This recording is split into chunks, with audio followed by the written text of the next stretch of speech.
Bonjour à vous tous, ravi de vous accueillir pour cette journée de l'Observatoire Comédia qui va mettre en valeur la recomposition du marché publicitaire et ses impacts.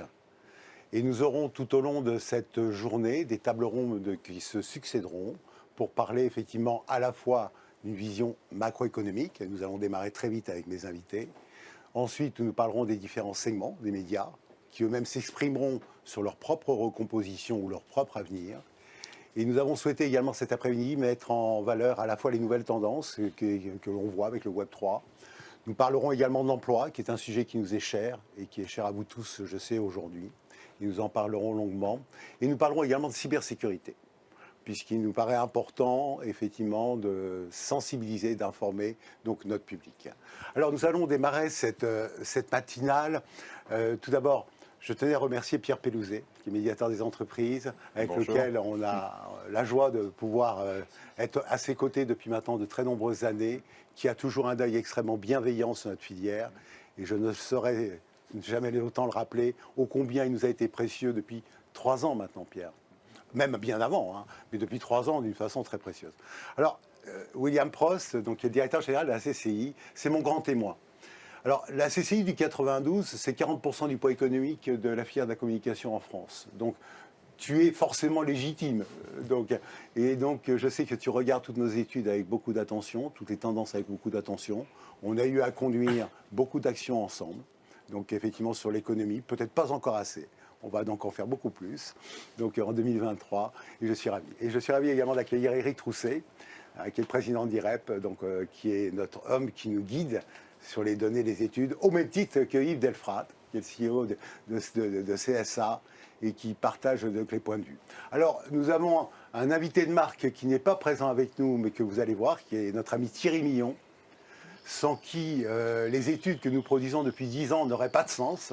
C'est lui qui nous accompagne depuis 10 ans sur ces sujets-là, avec un focus très particulier maintenant depuis 24 mois, qui est de regarder également devant nous la perspective donc, de la filière de la communication et notamment ses risques de défaillance. Sujet d'ailleurs que nous avons eu à travailler très opérationnellement avec effectivement William sur le territoire du 92. Sans plus tarder, je vais laisser la parole à Éric pour qu'il nous donne donc le contexte qui est celui du marché publicitaire aujourd'hui. Je ferai un point peut-être 1 minute avant. On est face à une situation où on a parlé beaucoup de transformation, de complémentarité. Aujourd'hui, nous, on a envie de parler de recomposition. Parce qu'effectivement, la montée en puissance du digital est telle, à l'aune des chiffres que vous nous communiquez, que nous observons, et du comportement, doit nous interpeller. Toujours pour une bonne et simple raison, pour moi, c'est la partage de la valeur de la filière de la communication nationale qui nous intéresse. Et comme nous le savons très bien, la part du digital donc, est quand même captée par les grands acteurs de la tech, et ils ne sont pas français, hein, et ils captent quand même non loin de 80, certains diront 90% de la valeur. Donc je crois qu'il faut qu'on ait bien ça en tête, en toile de fond, un marché en recomposition, un poids de plus en plus important du digital, vous saurez nous en parler mieux que moi, et aujourd'hui des acteurs qui captent la valeur, qui ne sont pas donc, nos industries, qui ne sont pas nos entreprises françaises, mon cher Pierre. Donc il faut qu'on garde ça en tête. Sans plus tarder, Éric, je te laisse la parole. Alors tu as raison Dominique, mais je vais essayer quand même de nuancer un peu le propos et surtout de montrer que cette recomposition, elle touche aussi les acteurs historiques des médias français et on commence à en voir quand même les prémices et c'est extrêmement encourageant. Alors juste un petit mot quand même sur... je vais vous partager quelques slides. L'IREP a fêté ses 65 ans cette année, donc c'est comme Tu fais beaucoup plus jeune que ça, d'ailleurs. J'essaye, ouais, je travaille. Et en fait, on mesure depuis la fin des années 50 les recettes nettes des médias. Ces recettes nettes, elles viennent d'où? Je pense que c'est important de parler juste de 30 secondes de méthodologie. C'est un déclaratif des médias. On pourrait dire, chacun peut déclarer ce qu'il veut, mais quand vous avez un thermomètre qui a 65 ans, qu'un certain nombre d'entreprises, notamment des entreprises françaises, sont cotées, on ne déclare pas n'importe quoi. Et donc on a aujourd'hui un recul et un sérieux de cette mesure qui nous permet effectivement d'être le baromètre des recettes des médias. Et je pense que c'était important de faire rapidement ce point méthodologique. Alors, là, on a aujourd'hui une mesure qui est au trimestre, et donc je vais partager avec vous les derniers chiffres disponibles qui sont arrêtés à fin septembre, ce qui nous donne quand même une bonne tendance. Et Yves, tout à l'heure, parlera perspective. Mais en tout cas, nous, côté IREP, aujourd'hui, on ne fait pas de prévision, et donc c'est une photo de l'état du marché.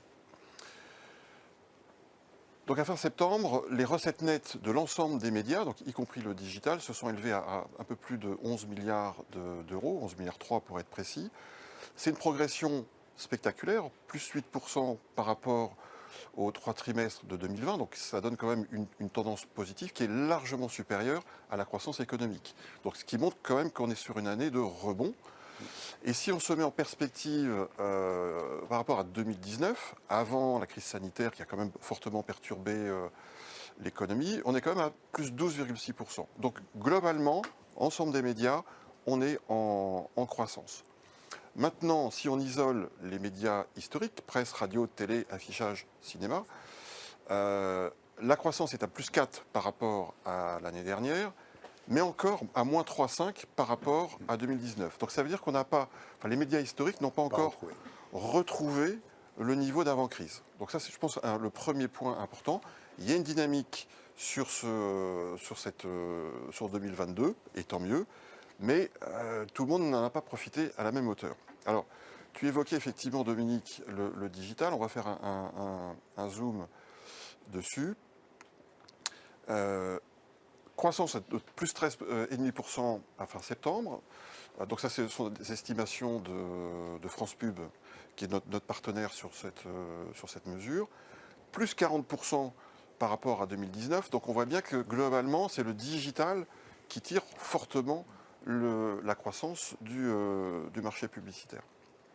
Néanmoins, et je voudrais apporter justement cette première nuance par rapport à donc oui, les GAFA, enfin Gamma maintenant, sont en forte croissance. Cependant, ce que je trouve extrêmement positif, c'est quand on isole la part digitale des médias, enfin des acteurs historiques. Et quand je dis la part digitale, ce n'est pas la diversification, ça va être l'extension digitale d'un TF1, d'un M6, d'un RTL, du Monde, etc. Et là, on a quand même une très belle croissance. Donc ça représente, à fin septembre, 382 millions d'euros de recettes. C'est une croissance de plus 7,6% au global par rapport à 2021 et surtout plus 43% par rapport à 2019. Donc ça veut dire qu'il y a quand même un effet de rattrapage, en tout cas sur les médias historiques, probablement parce que la création de contenu, et je pense que c'est un sujet sur lequel on reviendra, commence à être perceptible par les consommateurs. Enfin, on accuse beaucoup certains grands réseaux de propager des fake news, et je pense qu'il y a probablement un peu de réflexe citoyen pour aller chercher, se sourcer en information auprès de marques rassurantes et historiques, derrière laquelle on sait qu'il y a des vrais journalistes. Enfin, en tout cas, j'ose espérer que c'est cette tendance qui prime et qui, du coup, commence à bénéficier aux médias historiques. Donc, et si on ajoute à cela la partie digitale donc le DOH, Digital Out of Home, on a une croissance également importante. C'est du coup la part digitale des médias historiques, 530 millions, plus 14% par rapport à 2021, plus 31% par rapport à 2019. Donc on voit bien qu'on a une forte accélération. Alors je voudrais finir sur une mise en perspective de l'évolution des médias, parce que tout n'est pas rose non plus. Et donc là, on a mis donc c'est 2022 par rapport à 2021, toujours par rapport à fin septembre. Il reste quelques médias qui sont un peu à la peine. Alors, beaucoup sur la partie print, ça c'est mon autre casquette, imprimé sans adresse et courrier Nous aurons une publicitaire. table ronde sur le sujet, on verra que Voilà, c'est tout à pas fait. si terrible que ça. Non, mais c'est vrai que par rapport à la croissance du marché, là, il y a d'autres difficultés, notamment la hausse du prix du papier, qui sont venues un peu à contre-courant d'une tendance qui aurait pu être plus favorable. La télévision, elle est proche de zéro, en tout cas à la fin du semestre. Néanmoins, je trouve encourageant de voir la presse, après des années de fort recul, faire un léger rebond. Alors c'est plus 1,5, mais je pense qu'il faut quand même le saluer, c'est un signal encourageant. La radio a plus 1,8, et vous voyez effectivement que le digital est en forte croissance, et la publicité extérieure, qui a quand même beaucoup souffert des confinements de 2021, parce que quand on est coincé chez soi, on n'affiche plus. Donc forcément, il y a un effet de rattrapage qui est positif. Et dernière slide, c'est la mise en perspective par rapport à la situation de 2019, donc avant crise. On retrouve effectivement ces tendances avec le digital qui tracte le marché.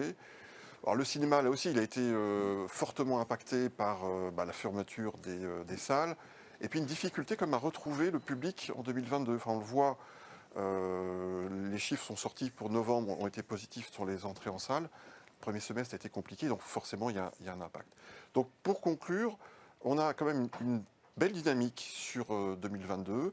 Elle est tractée par le digital, oui c'est vrai, et néanmoins il y a des signaux extrêmement positifs de rattrapage par les médias historiques qui retrouvent de la vigueur par leur déclinaison digitale. Et je trouve ça extrêmement important à signaler. Yves, alors, quel complément on peut apporter à l'aune des études que tu portes? Alors, un premier complément qui est d'ordre général. D'abord, il faut se réjouir d'être sur un marché qui, globalement, est en progression.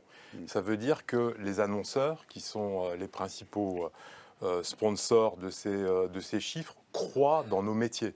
Parce que si le marché est en progression, ça veut dire qu'ils développent leurs investissements publicitaires. Alors, un petit bémol sur ce point-là, Yves. On a regardé cet aspect-là. Excuse-moi de te couper d'entrée de jeu, mais c'est pas très grave. On a regardé ça. Pour autant, ce qui tire réellement la croissance des investissements, de ce qu'on a pu observer, c'est en fait les grands de la tech. Et c'est les plateformes de la tech. On y reviendra tout à l'heure. On y reviendra. Parce que sur les annonceurs, ce n'est pas les grands de la tech qui aujourd'hui tirent le marché en matière d'investissement publicitaire. Ils reçoivent la majorité des investissements publicitaires, mais ce n'est pas eux qui investissent, qui sont à la manœuvre. On le verra tout à l'heure. J'ai des petits chiffres sur le top 10 des investisseurs en France. Par contre, il y a d'autres sujets. Mais globalement, on est quand même dans un métier qui est très attaqué, il faut le rappeler, que ce soit par les défenseurs de l'écologie, ou que ce soit les gens qui ne croient pas dans la dynamique économique ou dans la dynamique de la consommation.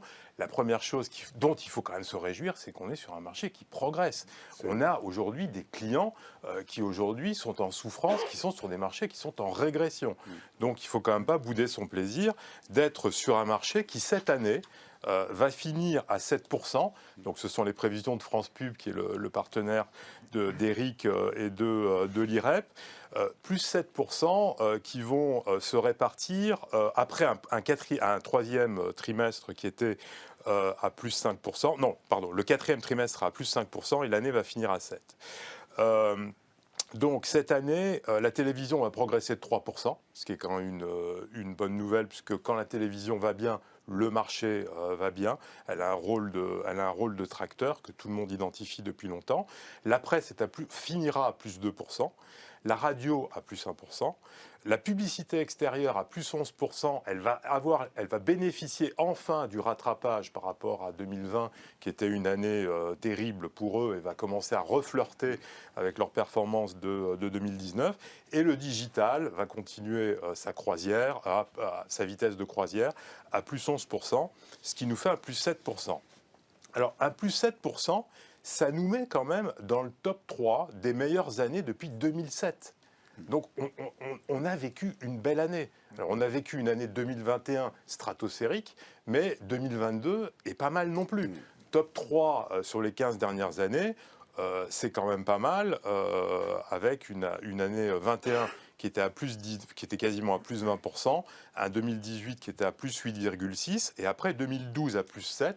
Donc on voit qu'on est vraiment dans une épure et une très bonne dynamique. Alors, concernant les annonceurs, parce que c'est quand même eux qui sont à la manœuvre, ce que l'on constate cette année, c'est que la distribution, globalement, a pris le pouvoir en France en matière d'investissement. Ils vont représenter pas loin de 20% de la part de voix des médias cette année, en progression de 20% par rapport à l'année dernière et surtout de 60% par rapport à 2019. Donc on voit très clairement que notre marché est en train de basculer avec des distributeurs qui prennent le pouvoir. Et alors c'est une bonne nouvelle pour la dynamique globale du marché, mais il y a quand même un sujet sur les marques. Alors, on peut comprendre la contre-performance de l'automobile qui est à moins 14% par rapport à 2021 et à moins 23,5% par rapport à 2019. Compte tenu des difficultés qu'ils ont à produire les véhicules que nos politiques leur demandent, on peut comprendre qu'ils ne soient pas les premiers à investir. Par contre, et là, c'est un appel au marché que je fais, il y a aujourd'hui une urgence à ce que les marques reprennent la parole. On a aujourd'hui les leaders imaginaires du marché, c'est qui ? Quand vous interrogez les Français, quelles sont les marques qui les font rêver ? Tesla, Amazon, McDonald's, Nike, Apple, PlayStation.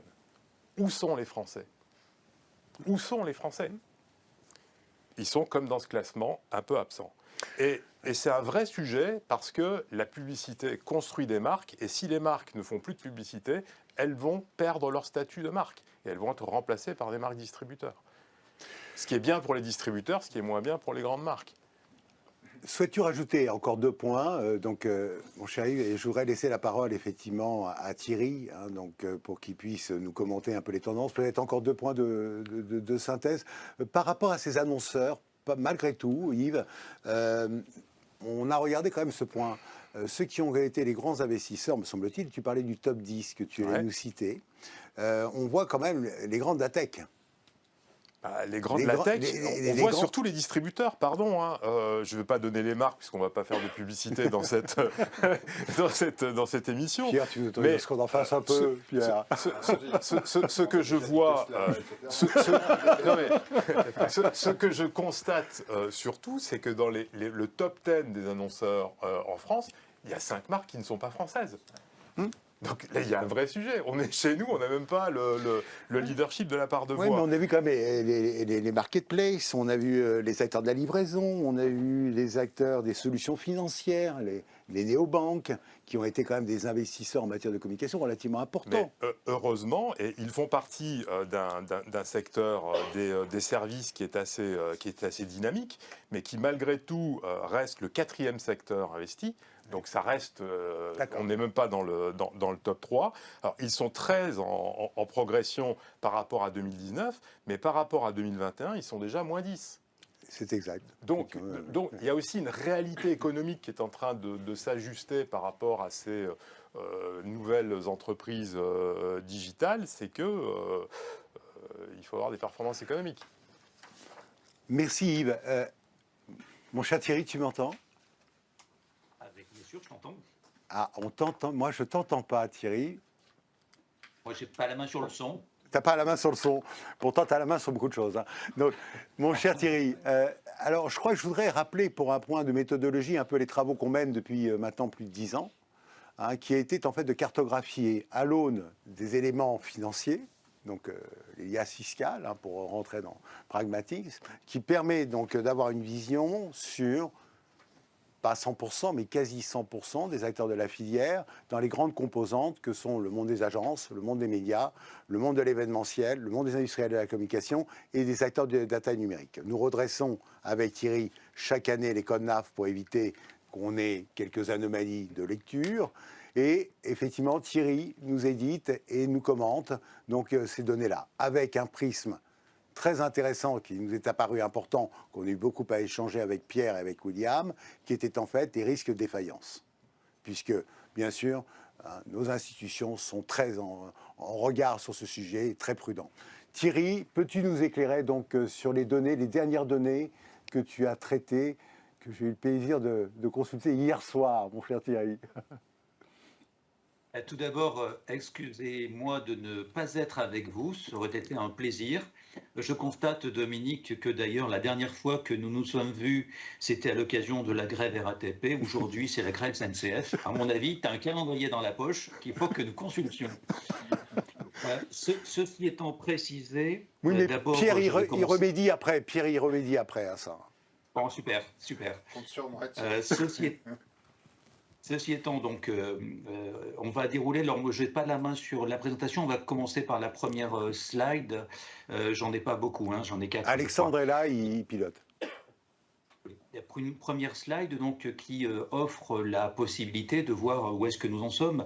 Les chiffres qui ont été donnés jusqu'à maintenant, évidemment, sont de nature à nous permettre d'y croire, et ça c'est important, parce que l'année 2022, ça a été dit, a été une belle année, après une année 2021 qui a été évidemment tout à fait splendide après le recul important de 2020. Si nous regardons les sociétés qui composent la branche, nous avons 47 000 sociétés, donc sociétés commerciales. Parmi ces sociétés, 25 000 publient.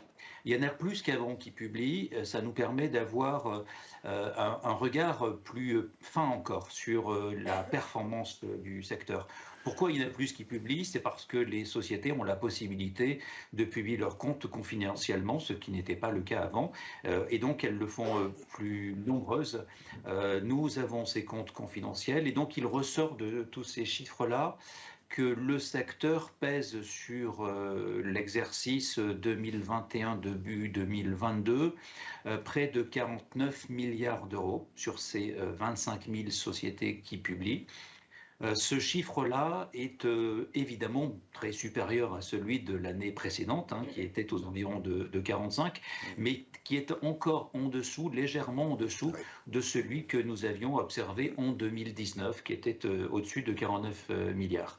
La marge, évidemment, elle pourrait être meilleure, mais elle est déjà tout à fait intéressante, 4 points, avec un troisième chiffre qui est important pour décrire la branche, la filière com, c'est 488 000. C'est quoi ces 480 000?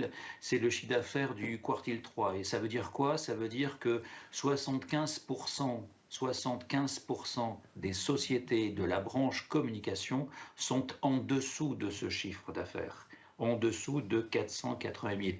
Ça montre bien combien le secteur est aussi, pour beaucoup, composé de petits acteurs. Donc naturellement, lorsqu'on regarde ce gros chiffre d'affaires de plusieurs milliards, on ne doit pas oublier qu'il est porté par, non pas une poignée de gros acteurs, mais évidemment quelques gros acteurs qui masquent une forêt de dizaines de milliers de petits.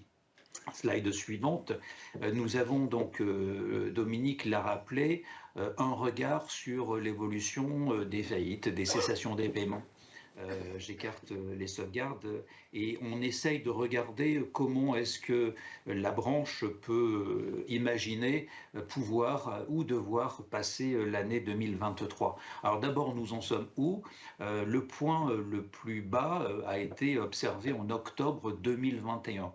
Nous étions donc en début 2018 à environ 1 millier de faillites dans la branche et nous sommes tombés à moins de 500 à octobre 2021. Naturellement, cette performance est surtout portée par l'accompagnement sans faille de l'exécutif, à la fois sur les problématiques PGE dont on parle souvent, mais surtout plutôt sur l'accompagnement des moratoires sociaux qui ont été tout à fait importants pour permettre aux entreprises, et encore aujourd'hui, de surmonter les difficultés. Donc moins de 500 défauts en octobre 2021, il y a donc un peu plus d'un an à peine. Nous sommes désormais à fin décembre 2022, quasiment, puisque sur les semaines qui arrivent, on voit très précisément quelles sont les structures qui vont tomber. Nous allons finir l'année donc à 730. Ça veut dire que, évidemment, c'est beaucoup plus que 500, qu'on soit très clair, mais ça reste le niveau que nous observions en août 2020. Ça veut dire que nous sommes encore loin des niveaux d'avant Covid.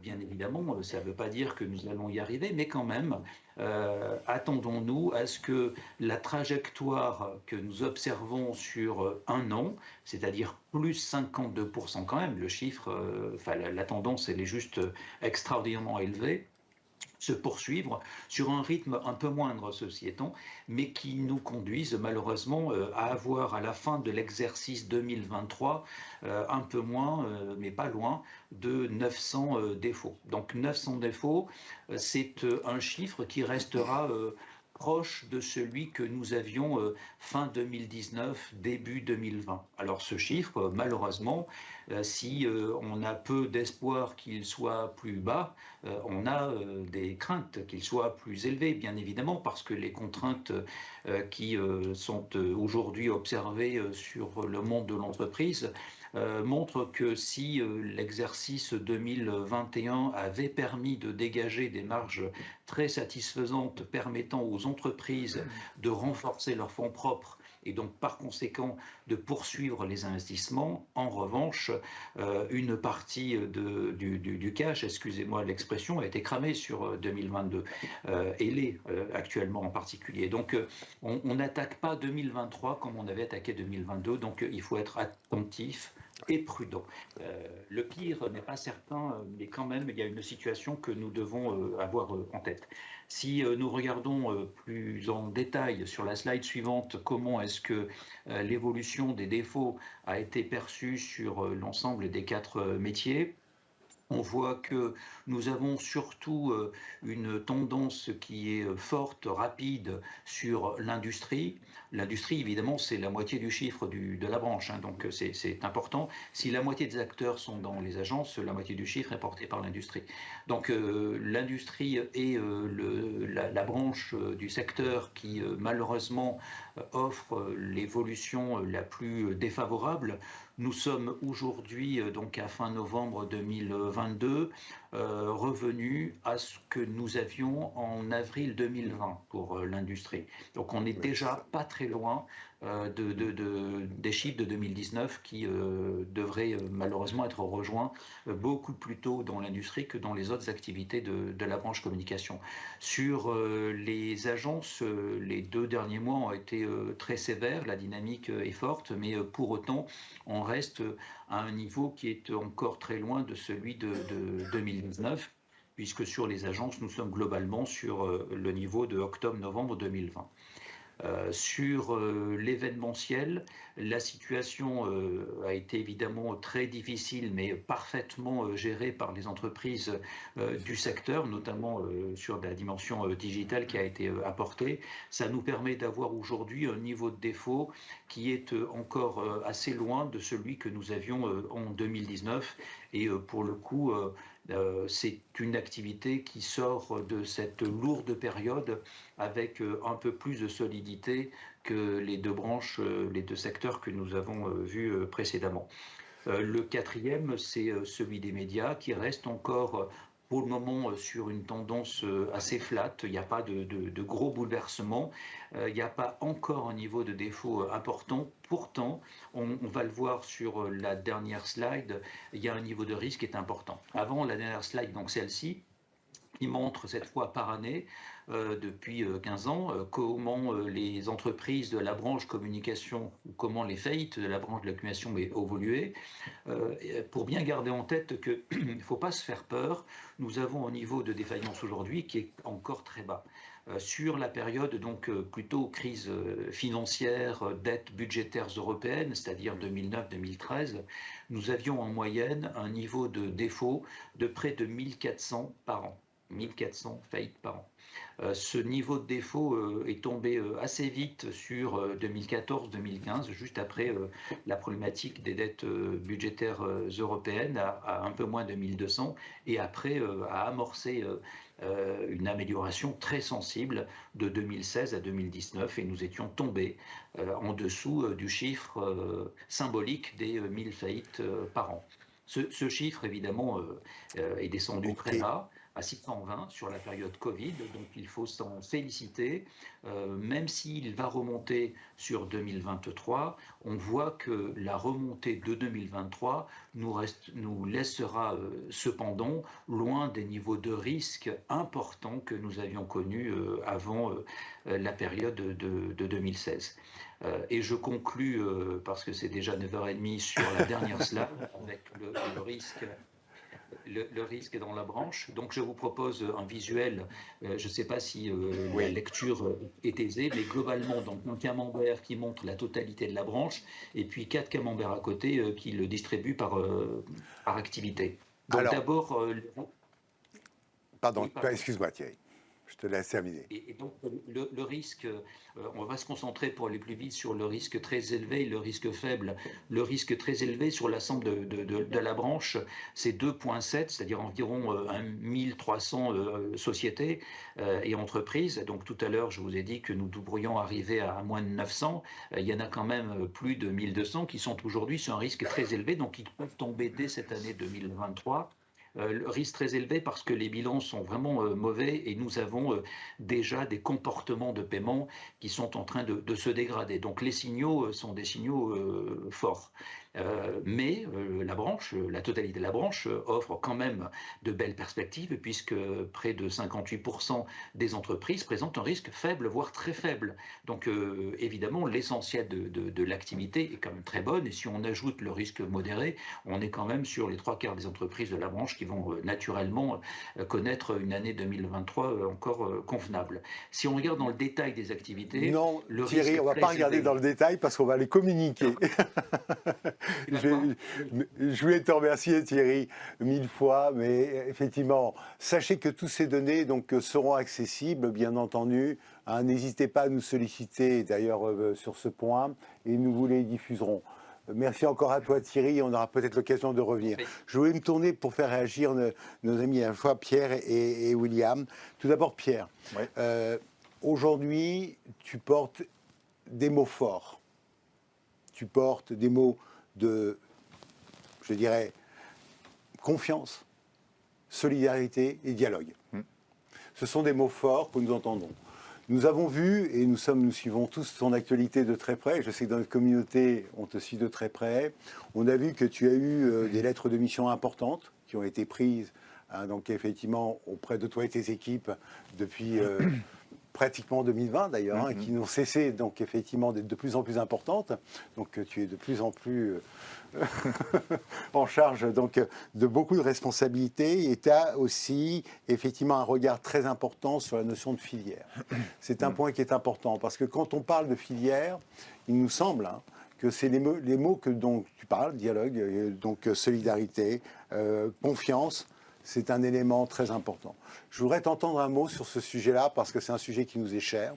Et peut-être, et ça c'est dans l'ADN de l'Observatoire Comédia, comme tu le sais depuis l'origine, nous on a toujours milité pour beaucoup de décloisonnement hein, de l'ensemble des acteurs. Hein. Eric, depuis l'origine, m'appuie là-dessus, il aussi. Et lorsqu'on est des institutions comme les vôtres, vous regardez les acteurs de la filière de la communication d'une façon globale. À la fois au niveau de l'agence jusqu'à l'industrie. Et Thierry nous rappelait tout à l'heure, à juste titre, que les industriels de la communication pèsent à eux seuls 40% du poids de la filière. Donc voilà, je voulais t'entendre sur cette logique de tes prises de fonction très importantes, nouvelles, qui sont faites de la part du ministre. Peux-tu nous en dire un petit peu plus? Et qu'est-ce que ces chiffres t'évoquent pour toi? Est-ce que c'est pas là, maintenant ou jamais? Il faut parler peut-être de filière, je ne sais pas. Je vais reprendre tes mots, Dominique, qui sont effectivement ceux que je prononce depuis 10 ans, inlassablement. Peut-être trop d'ailleurs, peut-être qu'il y a des gens qui en ont marre de m'entendre dire ces 3 mots. Solidarité, dialogue, pour créer de la confiance. Et je pense qu'autant pendant quelques années, on disait, bah oui, ok, c'est bien, pourquoi pas, c'est mieux. Hein. Autant depuis 3 ans, ces mots ont pris une dimension, je pense, extraordinaire. Ce qu'on a vécu et ce que vous décrivez dans vos chiffres, c'est assez fascinant. C'est une espèce de machine à laver qui tourne et qui avance en même temps et on ne sait pas trop où elle va. À la fois, ça va très bien. On voit des chiffres extraordinaires, hein, on voit des choses très positives. À la fois, on voit cette chute vertigineuse, cette remontée qu'on a connue depuis 3 ans. À la fois, on voit que quand on rentre un petit peu dans les détails avec Thierry, le ça va très bien est quand même très nuancé. Il y en a qui vont très bien, il y en a qui vont bien, il y en a qui vont moyennement bien, il y en a qui vont pas bien du tout, et il y en a qui vont se casser la figure dans les semaines et les mois qui viennent. Et quand on est dans une telle incertitude, dans un tel niveau de bouleversement, dialogue, solidarité, pour créer de la confiance, sont indispensables.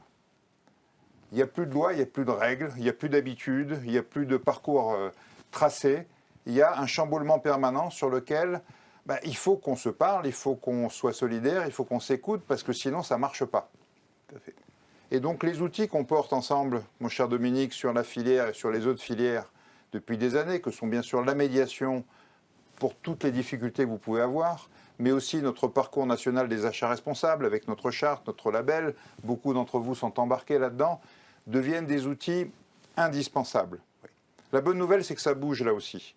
Je vois de plus en plus de gens qui viennent signer notre charte. J'ai encore signé 4 ou 5 cette semaine, c'est dire qu'il y en a beaucoup qui viennent. On a doublé le nombre de labellisés en 2 ans. C'est-à-dire que 2020 a créé un électrochoc. Les gens se sont dit, oui, ces mots-là que ce monsieur prononce depuis des années, c'est peut-être maintenant qu'il faut les mettre en œuvre. Et donc, effectivement, on avait 40 labellisés il y a 2 ans, on va en être à 80 à la fin de cette année. Donc tout ça bouge. Et effectivement, tu parles de mes missions, le gouvernement, mais je pense aussi le monde économique s'est dit, si tout ça bouge, il faut qu'on lui donne une impulsion plus forte.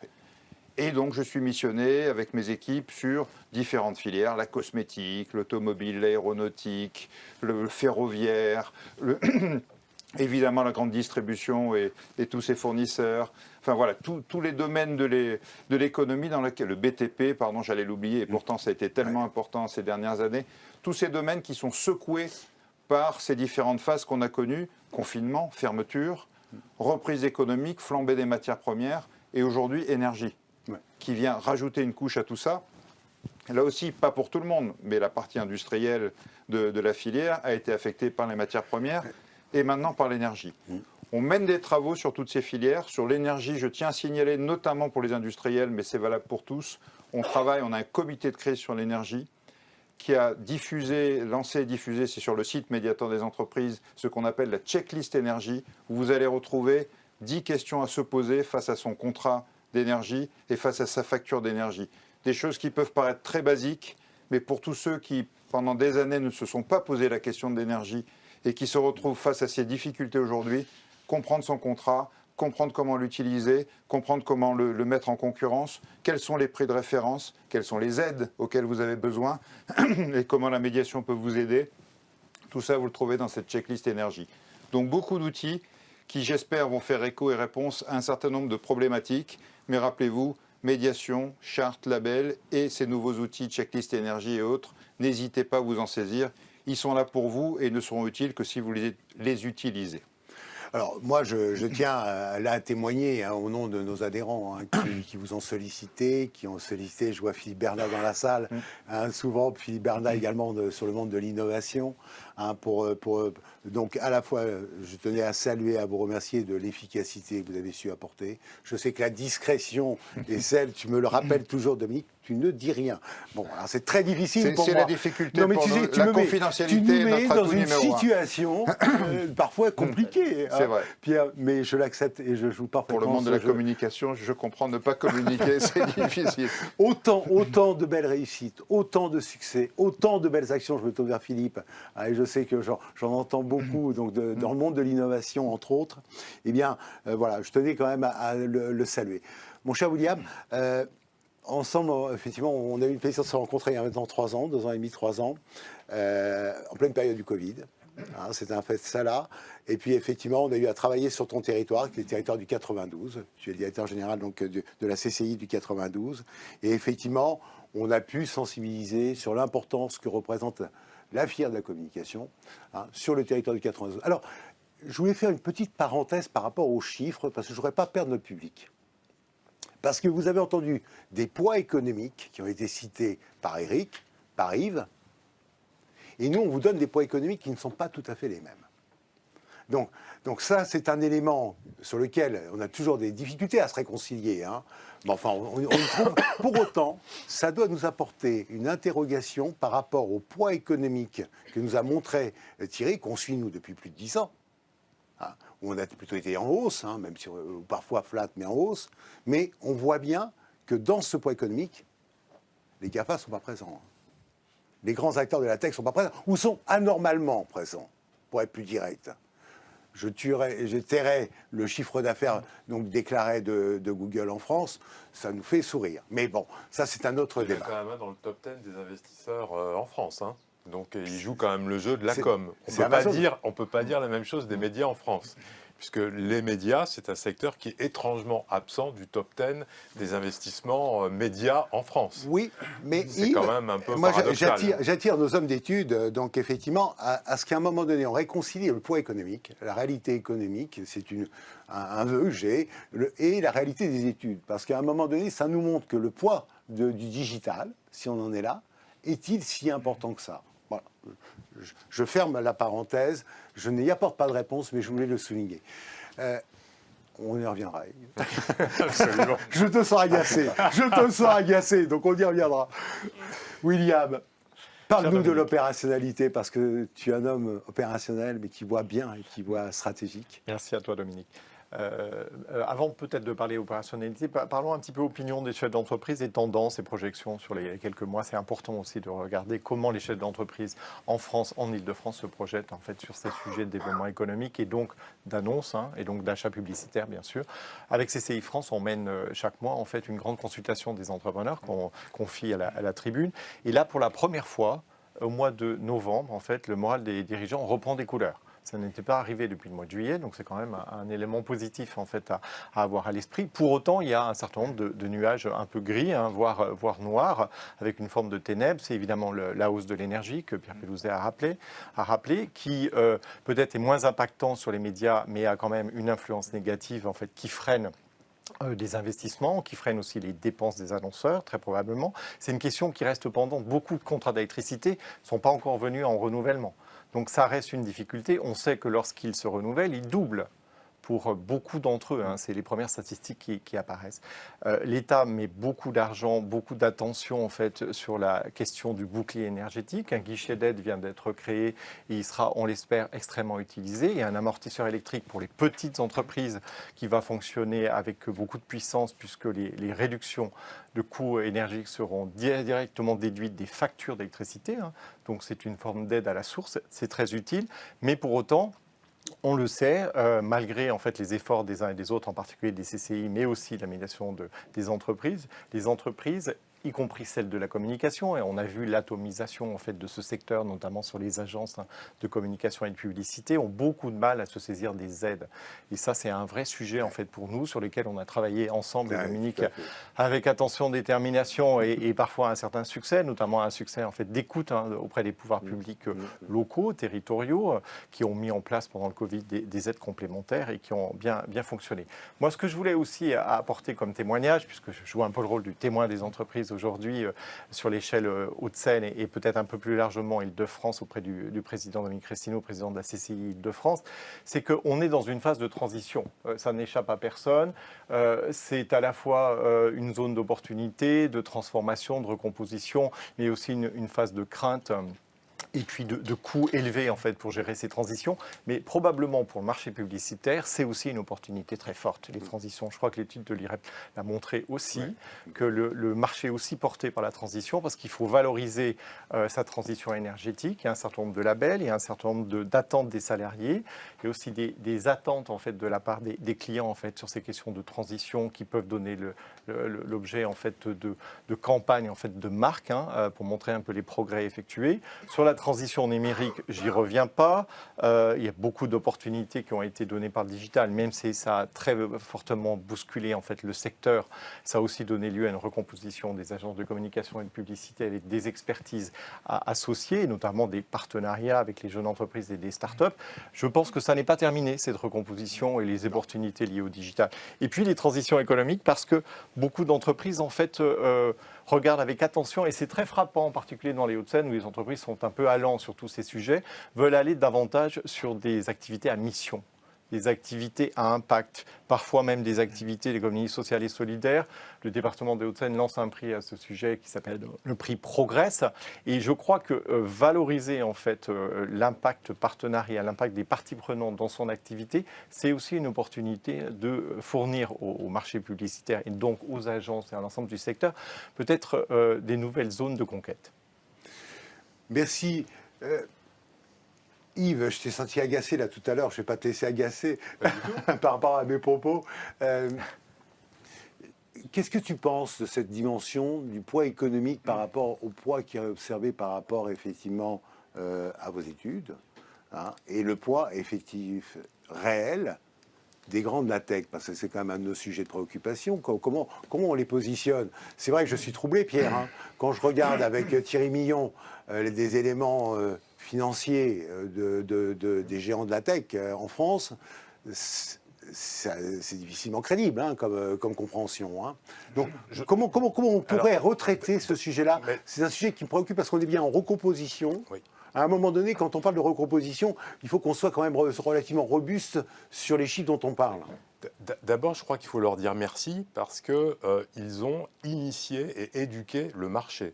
Sans eux, notre marché ne serait pas aussi digitalisé aujourd'hui. Et sans eux, on n'aurait pas fait tous les progrès. On parlait de la numérisation, de la digitalisation des services des entreprises. Ils ont donné le là. Ils sont en avance. Nous ne sommes pas très en avance en France sur ces sujets-là. Je l'évoquais tout à l'heure par rapport aux marques françaises qui n'investissent pas autant que les marques d'autres origines et principalement anglo-saxonnes. Donc d'abord, il faut leur dire merci d'avoir donné la direction. Ensuite, comme l'a montré Eric, les grands médias français qui ont des contenus d'une qualité exceptionnelle ont compris, peut-être un petit peu tard, mais où allait le marché? Et aujourd'hui, sont en train d'effectuer à vitesse accélérée la transition numérique qu'ils auraient dû peut-être effectuer un petit peu plus vite, et donc de retrouver la valeur publicitaire qui va peu à peu récompenser cette transition et cette nouvelle conquête d'audience sur le numérique. Mais encore une fois, j'en reviens à mon point tout à l'heure, ils ne le font pas assez savoir. Ils n'investissent pas assez en publicité pour le faire savoir aux Français. Et on ne peut pas découvrir, parce qu'on n'est plus lecteur d'un quotidien, qu'il y a un site formidable qui est édité par un quotidien dans lequel il y a une information dans laquelle on ne trouve pas de fake news. Ça ne peut pas s'inventer. Il y a un métier qui s'appelle la publicité qui est fait pour faire ce travail-là. Et si les médias n'investissent pas dans la publicité, ce n'est pas un bon exemple qu'ils donnent aux annonceurs. Très bien. Écoutez, d'abord, je voulais vous remercier. Donc, le temps est toujours beaucoup trop court lorsque l'on se parle. Je sais que nous avons beaucoup de choses à continuer à partager ensemble. Nous partageons beaucoup avec vous, d'ailleurs, sur les éléments. Pierre, on te tiendra informé en permanence avec Thierry Millon donc, sur le sujet. Un dernier point qu'il faut avoir en tête aussi, les études que l'on produit et que l'on donne au marché, notamment avec Thierry, aujourd'hui, sont devenus un centre d'intérêt des régions. Hein, on ne parle pas assez de territoire dans la communication. Nous, on a pris un pari pour l'année 2023 d'aller irriguer les régions pour leur dire, voilà la présence qui est celle donc, des acteurs de la communication. Faire ce qu'on a fait avec William, hein, où on a cartographié la réalité du 92. Et bien sûr, on regarde au titre de l'Île-de-France, mais je crois que n'oublions pas les régions. Et il y a une très belle initiative qui a été portée par le préfet de région, d'ailleurs de l'Occitanie, soutenue par Carole Delga et soutenue par les acteurs de cette région, pour que cette étude puisse avoir lieu, n'est-ce pas, mon cher Thierry? On a effectivement remis une étude donc, régionale sur le tissu économique. Donc, en effet, de la filière de la communication, telle qu'on l'a définie tout à l'heure, hein, donc sur ces régions, et on voit l'implication que ça donne de la part à la fois des politiques, des institutionnels et des acteurs économiques, et la fierté d'avoir sur leur territoire de très jolies entreprises et des entreprises très performantes. Voilà, c'est un peu le message que je souhaitais partager avec toi, Pierre, et partager avec vous, parce que soutenez-nous dans cette approche. Alors, je crois qu'avec Thierry, ça fait 10 ans, mon cher Thierry, qu'on rame sur beaucoup de sujets, n'est-ce pas? Mais soutenez-nous sur donnons la valeur de la filière de la communication sur les territoires. Je vous assure, on a une restitution avec Alexandre qui porte cette étude, hein, qui a été extraordinaire devant tous les élus, qui ont écouté ça avec beaucoup d'intérêt. On est rentré dans des villes avec des entreprises merveilleuses qu'on ne connaissait pas. Enfin, si on les connaissait en chiffre d'affaires, mais on ne les connaissait pas réellement. Ça va permettre de les mettre en valeur. Et c'est toute la filière de la communication qui rayonnera. Voilà, c'est un message que je veux faire passer. Aidez-nous à ouvrir les régions et à communiquer sur la présence de cette filière sur les territoires nationaux. Merci encore à vous. Merci. On va passer à la table ronde suivante. Merci. Merci. Merci et bonne journée. Merci à vous. Merci.